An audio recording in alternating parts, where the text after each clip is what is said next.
Hi everyone, Norma Jean here. In my previous videos, I talked about factors that disrupt the gut microbiome, especially from foods, which cause good bacteria to get overwhelmed by bad bacteria, fungi, or parasites. This imbalance is called dysbiosis. But you might wonder, what are the effects of dysbiosis and how do we know if we have it? Some signs can be surprising because they include more than just the gut. Some early signs that your microbiome is out of balance can include gastrointestinal disturbances, such as constipation or diarrhea or a mix of both, acid reflux or burping a lot after eating, gassiness, stomach pain or intestinal cramping, or food intolerance. Brain symptoms can include difficulty with focus or brain fog, even irritability, anxiety, depression, or worsening symptoms of mental health challenges that are already there. Some skin issues include acne, which is especially true for dairy and sugar for those with a genetic predisposition, and eczema, which my son experienced from dairy, or rosacea, which my daughter experiences when she has gluten, dairy, or too much sugar.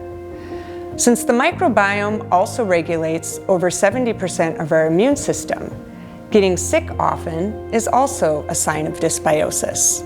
This includes frequent sinus infections or colds, such as what my daughter experienced between repeated antibiotics as a toddler and later tonsil infections, swelling in her face, and stomach bloating before I learned about the microbiome and removed gluten and dairy from her diet.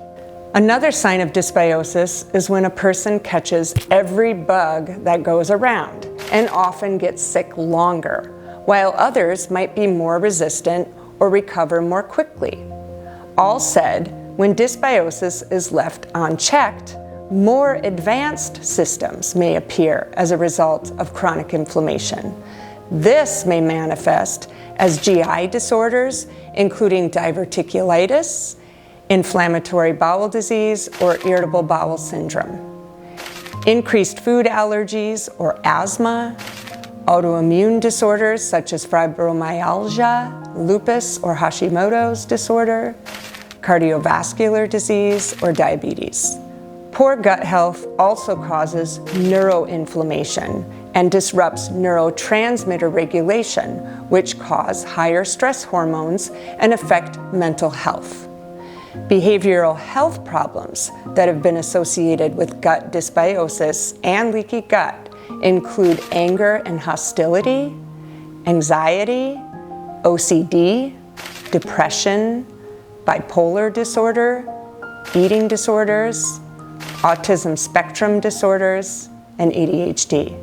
Again, this is why the gut is also referred to as the second brain and why better gut health improves behavioral health problems. Most of the time, we don't recognize how food and gut bacteria affect our mental health until we take a break from foods or add good bacteria back in. I recall counseling a young adult with schizophrenia. I had recommended he go gluten and dairy-free to help decrease the inflammation in his gut and brain.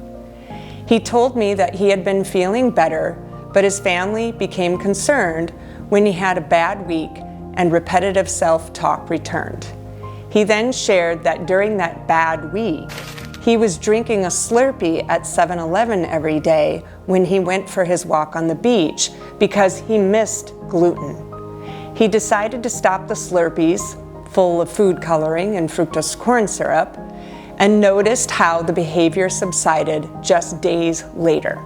My son had his own experience with ADHD. He decided to give up gluten to see if it helped him focus when it was becoming increasingly difficult during middle school.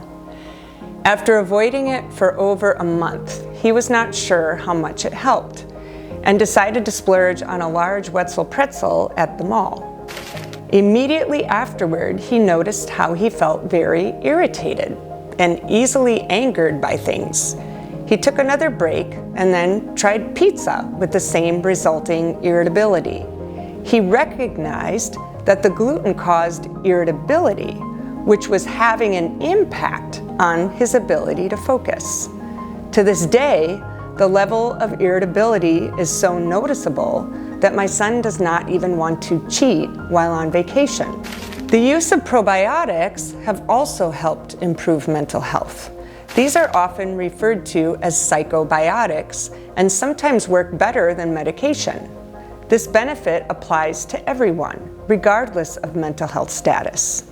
As an example, one study found that a single lactobacillus strain alleviated anxiety, depression, and insomnia in test-anxious college students.